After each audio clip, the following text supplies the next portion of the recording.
So what I'm going to show you how to do with this is create a Google slide that has Bitmoji of you in it. This is going to be my virtual classroom, and I'm going to embed this on my website later on. So in order to do this, you're going to need to go to your Google Drive and either do a new Google slide there, or you can also do a new Google slide right here. Either one works. But before we do that to start our slides, we first need to add a Chrome extension to make this Bitmoji. So right now I'm actually in Safari, so I'm going to open up a Chrome window. And then you just type in Bitmoji.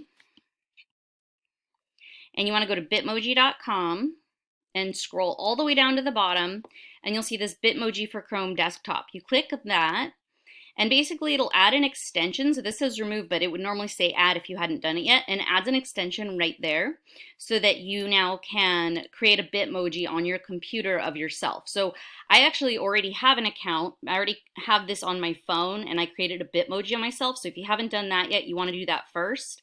Create a Bitmoji of yourself on the app on your phone, and then when you log in, when you add this extension and log in, your Bitmoji will pop up.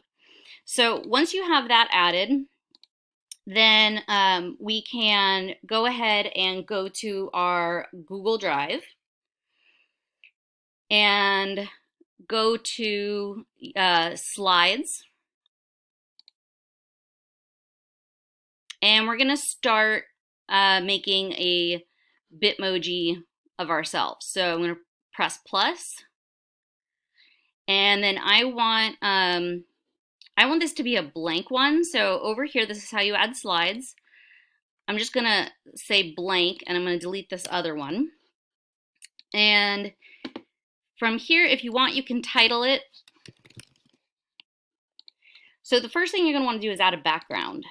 So we're going to choose an image. You're going to go Google image search, and you're going to type wall and floor. And you got lots of options. You can pick any of these that you like. Insert, done. There's your wall and floor. Now for objects, not the background, you're going to want to click insert, image, search the web. Now you can insert an image off your computer if you have one that you want to add.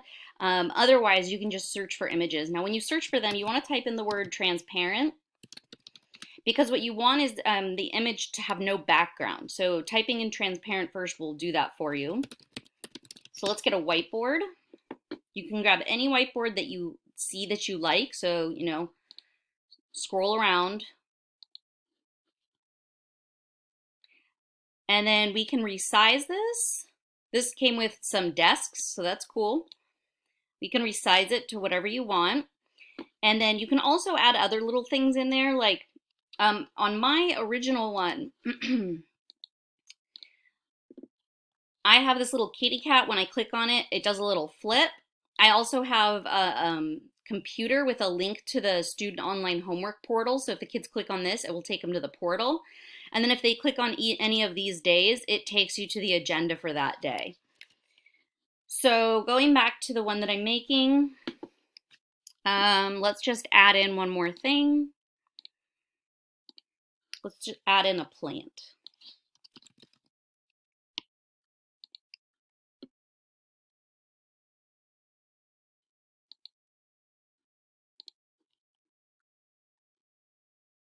Way too big.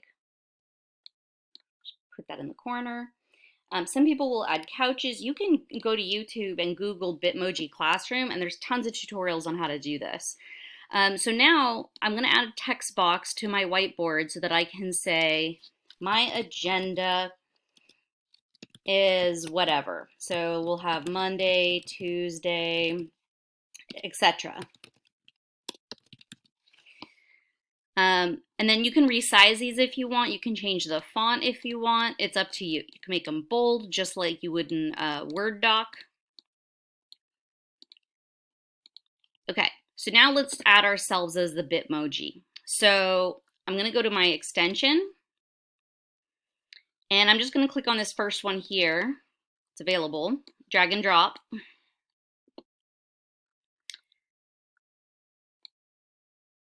Now let's say I wanted to get rid of these hearts. You can crop the image, and get rid of those. Boop. Can trim this down actually. And as you can see right through it. One thing to take note of is that slides will layer these things in the order that you add them. So if you see the desks are behind me, that's because I added the desk, then I added the bitmoji of me. If I had done it in reverse, I would be appearing behind the desks. Same with like the plant. So the plant's in front of the desks, but if I put it over here, it would be behind me because of the order in which I added those things. All right, so a couple things from here. Once you have something like this, you can link an object if you want. So I can link this object, insert link, so that when the kids click on it, it takes them to another website. You can also link it so that it links to another slide in my own classroom.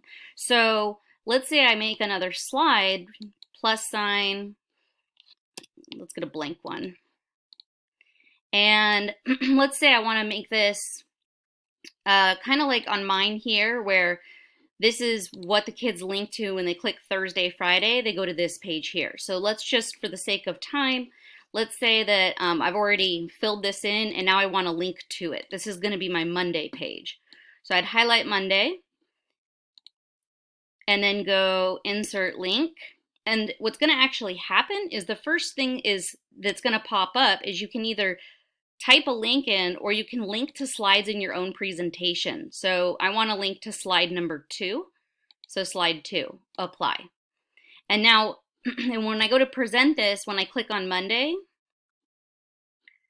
it will take me to the blank slide, which you would have filled in slide number 2. So yeah, this in total doesn't take very long start to finish. As you see, I got, my homepage pretty much done. Some other things that if I go back to the one I already created. So the other things I added was posters, plants. Some people had couches or bean bags. Like I said, I added this little kitty cat. I have my links to each day of the week, and then it just gives a real brief summary, like here's what we're doing on Thursday and Friday. Logging into Zoom, you're completing this lesson, there's an exit ticket. It's not super detailed, but it gives the kids an idea of what's happening that week. And then like I said before, if they click here on the laptop, this link takes them to the homework portal where they can sign in and do their homework.